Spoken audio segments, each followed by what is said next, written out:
시청자 여러분 안녕하십니까? VOA 모닝뉴스 시작합니다. 미국과 한국의 국방장관이 오는 29일 미국 워싱턴에서 회담을 갖고 한반도 안보 정세를 비롯한 확장 억제 실행력 제고 방안을 협의합니다. 미한 북핵 수석 대표들은 인도네시아에서 회담을 갖고 북한의 비핵화 로드맵 등 현안을 논의했습니다. 첫 소식 조상진 기자가 보도합니다. 로이드 오스틴 미국 국방장관과 이종섭 한국 국방부 장관이 오는 29일 미국 워싱턴에서 회담을 한다고 한국 국방부가 25일 밝혔습니다. 두 장관은 회담에서 한반도 안보 정세 평가를 공유하고 지난 5월 미한 정상회담 합의 후속 조치로 확장 억제 실행력 제고 등 양국 동맹 현안을 폭넓게 논의할 예정입니다. 또 한반도 정세와 연합 방위 태세, 미한일 안보 협력을 비롯해 영내 정세와 세계 안보 협력 등 4가지 의제도 다뤄집니다.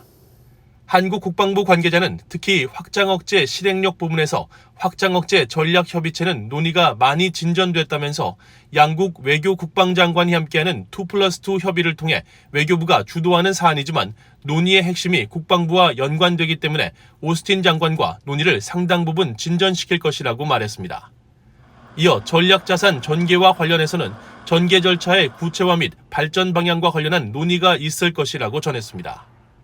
한국 국방부 관계자는 또 미한일 안보협력 역시 지난 6월 싱가포르 미한일 3국 장관회담 당시 구체적으로 논의됐다며 이번 미한 국방장관 회담을 계기로 북한의 도발에 대비한 미한일 3국의 대응 계획을 발전시키고 있다고 밝혔습니다.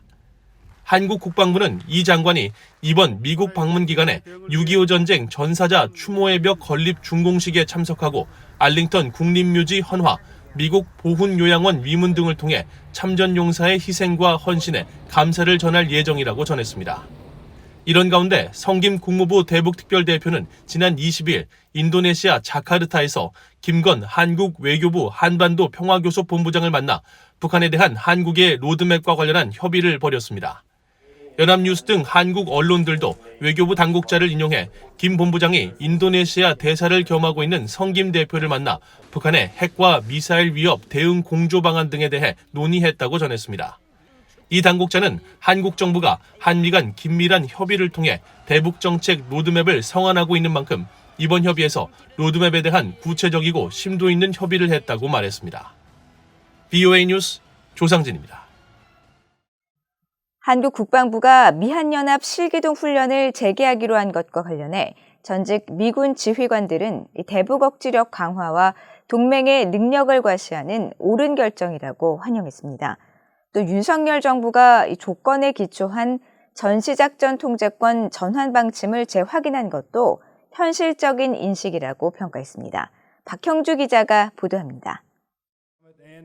미국 해군 태평양 사령관 출신인 해리 해리스 전 주한 미국 대사는 22일 VOA에 한국 국방부가 대규모 미한 연합 실기동 훈련을 재개하기로 한 결정을 전적으로 지지한다고 밝혔습니다.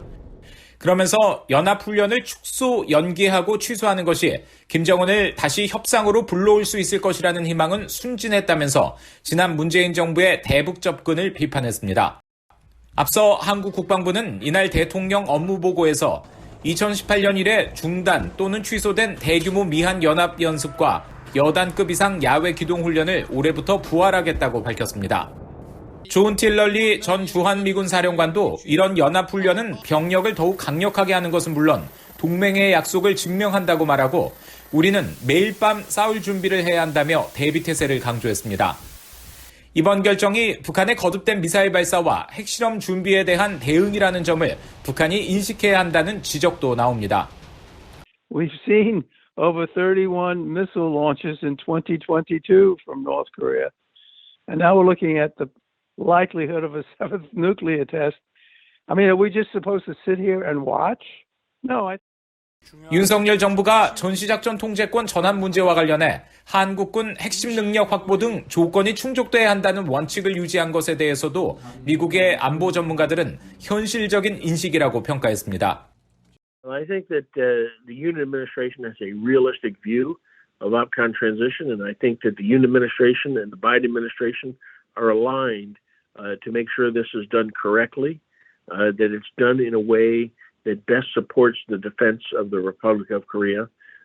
2014년 미국과 한국이 합의한 전작권 전환 조건은 연합방위 주도를 위해 필요한 한국군의 핵심 군사 능력, 북한 핵미사일 위협 대응 능력, 또 전작권 전환에 부합하는 한반도와 영내 안보 환경 등 3가지입니다.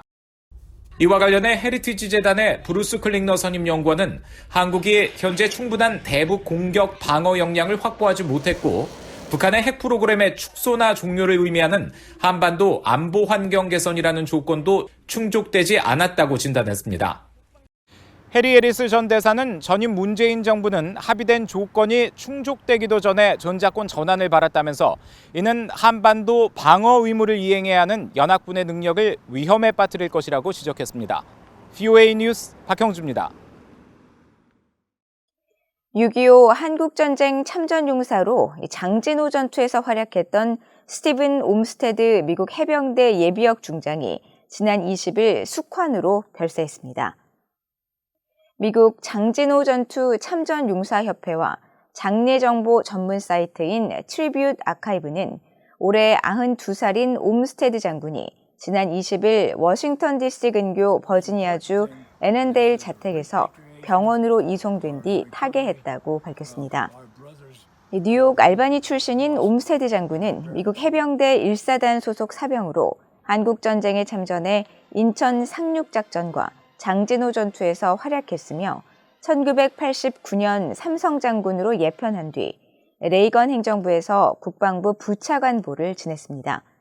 윤석열 한국 대통령은 25일 조전을 통해 옴스테드 장군의 타계를 애도하고 옴스테드 장군을 비롯한 미국 해병대원들의 용기와 헌신으로 한국은 전쟁의 폐허를 딛고 자유와 번영을 이뤄냈다면서 한국은 자유민주주의를 수호한 옴스테드 장군을 비롯한 영웅들을 기억할 것이며 이들의 희생으로 세워진 한미동맹을 더욱 굳건히 지켜나갈 것이라고 강조했습니다. 북한의 김정은 국무위원장은 권력을 강화하고 핵무기를 늘리기 위해 주민들의 권리를 유린하는 것도 서슴지 않을 것이라고 미국 공화당의 영김 하원 의원이 비판했습니다. 북한 인권법 재승인 법안이 법률로 제정될 때까지 노력할 것이라는 점도 강조했습니다. 이조은 기자입니다. 미국 하원 공화당의 영김 하원 의원은 북한 주민들의 권리가 고문과 간금, 강제노동, 기하로 희생되더라도 김정은은 권력을 강화하고 핵무기를 증대하기 위해 수단과 방법을 가리지 않을 것이라고 비판했습니다. 김 의원은 최근 상원 외교위원회가 북한 인권법 재승인 법안을 통과시킨 데 대해 지난 21일 VOA에 이같이 말하며 한반도 인권을 지원하기 위해 의회에서 이 법안이 힘을 받고 있어 기쁘다고 밝혔습니다. 5년 넘게 공석인 국무부 북한 인권특사 임명의 중요성도 강조했습니다. 김 의원은 우리가 바이든 행정부의 북한 인권특사 임명을 계속 압박하고 있는 상황에서 상원의 마르코 루비오 의원과 팀 케인 의원이 지도력을 발휘하고 상원 외교위원회가 이 중요한 법안을 지지해준 데 대해 감사한다고 밝혔습니다. 이어 한국전쟁 당시 북한을 탈출한 가족과 함께 한국에서 온 이민자로서 북한 주민을 지원하는 것은 나에게 개인적인 의미가 있는 일이라며 이 법안이 통과될 때까지 싸움을 멈추지 않을 것이라고 덧붙였습니다. 한국계인 김 의원은 트럼프 행정부 시절부터 공석인 북한 인권특사 임명을 바이든 행정부 출범 초기부터 행정부에 꾸준히 촉구해왔습니다. 앞서 상원 외교위는 지난 19일 전체 회의에서 공화당의 루비오 의원과 민주당의 케인 의원이 공동 발의한 북한 인권법 재승인 법안을 승인했습니다. 법안은 오는 9월 만료되는 북한 인권법을 2027년까지 5년 더 연장하는 내용이 골자로 탈북 난민 보호 등 북한 인권 증진 활동을 지속하고 국무부 북한 인권특사의 조속한 임명을 촉구하는 내용이 핵심입니다. 특히 5년 넘게 공석인 북한 인권특사직과 관련해선 특사 임명을 위한 진전 상황을 의회에 보고하도록 하는 내용이 법안에 포함됐습니다.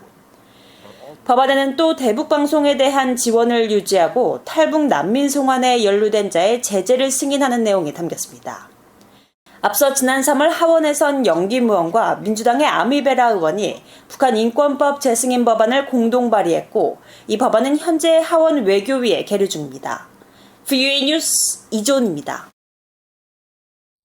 윤석열 정부 출범 후 처음 열린 한국 국회 대정부 질문에서 통일부와 외교부, 법무부 등 주요 부처 장관들이 2019년 문재인 정부의 탈북어민 강제 북송 사건에 대해 한 목소리로 비판했습니다. 권영세 통일부 장관은 25일 열린 국회 정치외교 통일 분야 대정부 질문에서 전임 문재인 정부처럼 탈북민의 의사에 반해 강제로 북송한 전례가 없었다면서 기본적인 헌법 규정과 가치를 훼손한 매우 잘못된 결정으로 흉악범이라고 해도 송환시 처할 어려움을 고려한다면 강제 북송은 절대 있을 수 없는 일이라고 지적했습니다. 박진 외교부 장관도 탈북어민 북송 사건과 관련해 다시는 일어나서는 안 되는 일로 현재 진행 중인 수사를 통해 진상이 명백히 규명되길 기대한다면서 유엔 총회와 인권이사회 등을 포함해 북한 인권 논의에 적극 동참하고 자유, 민주, 인권의 가치를 중시하는 윤석열 정부의 입장을 국제사회에 적극 발신할 것이라고 말했습니다. 한동훈 법무부 장관도 탈북어민 북송 사건과 관련해 본인들이 원치 않는데도 북한으로 보낼 만한 법적 근거는 없다며 흉악범이라고 해도 한국의 사법 시스템에 따라 북송 어민을 처벌했어야 하며 북송 어민이 살인 혐의를 받는 것과 북송 간에는 상관관계가 전혀 없다고 지적했습니다. 한국 내 80여 개 북한 인권단체와 탈북민들이 전임 문재인 정부의 탈북어민 강제 북송은 반인도적 위법 행위라며 책임자 처벌을 촉구하는 집회를 열었습니다. 이들은 25일 서울 여의도 더불어민주당 당사 앞에서 탈북어민 강제 북송 규탄 집회를 열고 문재인 정부가 헌법상 한국 국민인 탈북 청년들을 강제로 북한 군인들에게 넘겼다면서 강력히 규탄했습니다. 집회 참가자들은 그러면서 통일부가 최근 공개한 영상에 나온 것처럼 안대로 눈을 가리고 양손이 포박된 탈북어민 모습과 북한군에게 인계되는 모습을 재현하면서 인권 탄압을 지적하고 진상 규명과 책임자 처벌을 요구하면서 삭발식을 진행했습니다.